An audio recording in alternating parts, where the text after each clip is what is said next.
최근 FBI가 자신들의 내부 상황을 사실상 인정하는 발언을 했습니다.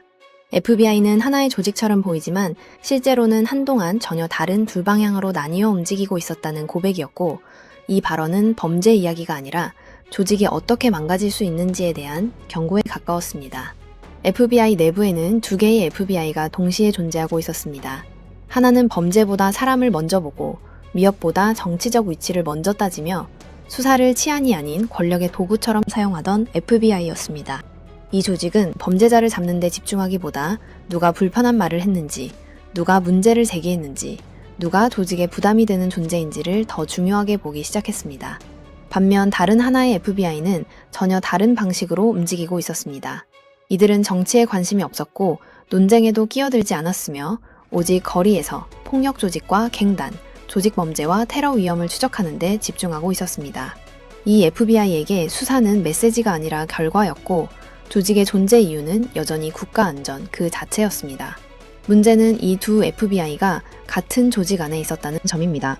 그래서 어떤 지역에서는 마약 조직과 폭력 범죄자가 집중 단속을 받았는데, 다른 지역에서는 정치, 선거, 내부 고발 문제가 수사의 중심이 되는 이상한 장면들이 반복됐습니다. 이건 외부의 추측이 아니라 실제 언론 보도를 통해 드러난 FBI 내부 평가와 인사혼란으로 확인된 사실이었습니다. 이런 상황에서 전환점으로 등장한 것이 트럼프 대통령의 지시였습니다. 그 지시는 길지 않았고 정책 보고서도 아니었으며 추상적인 표현도 아니었습니다. 거리에서 진짜 위험한 놈들을 치워라. 이 말은 모든 범죄를 다 잡으라는 뜻이 아니었습니다. 생활 범죄를 전부 연방이 맡으라는 말도 아니었고, 정치적으로 누가 옳고 그른지를 판단하라는 지시도 아니었습니다. 이 지시는 FBI에게 다시 우선순위를 정하라는 명령이었습니다. 즉, 국가를 실제로 위협하는 소수, 반복적으로 폭력을 저지르고 조직을 만들고 사람을 죽이고 도망다니는 인간들부터 집중적으로 제거하라는 뜻이었습니다. 이 과정에서 FBI 최우선 수배자 탑10 중 5명을 검거했으며 강력범죄 통계가 눈에 띄게 낮아졌다는 성과 주장도 함께 나왔습니다. 이 수치가 완벽하게 맞느냐의 문제는 지금 중요하지 않습니다. 중요한 건 FBI가 무엇을 범죄로 보고 무엇을 제거 대상으로 설정했는지가 분명히 드러났다는 점입니다. 여기서 이 이야기는 미국 이야기로 끝나지 않습니다. 이 장면을 보고 자연스럽게 떠오르는 질문은 한국입니다.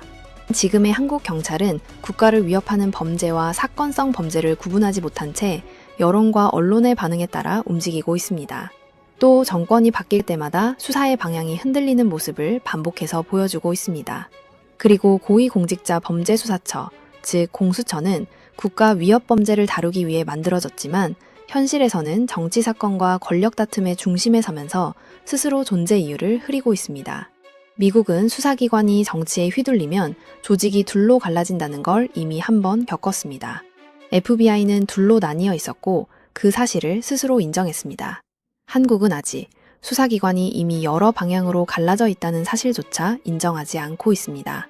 경찰과 공수처, 그 누구도 대한민국을 무엇으로부터 지켜야 하는지에 대해 명확하게 말하지 않습니다.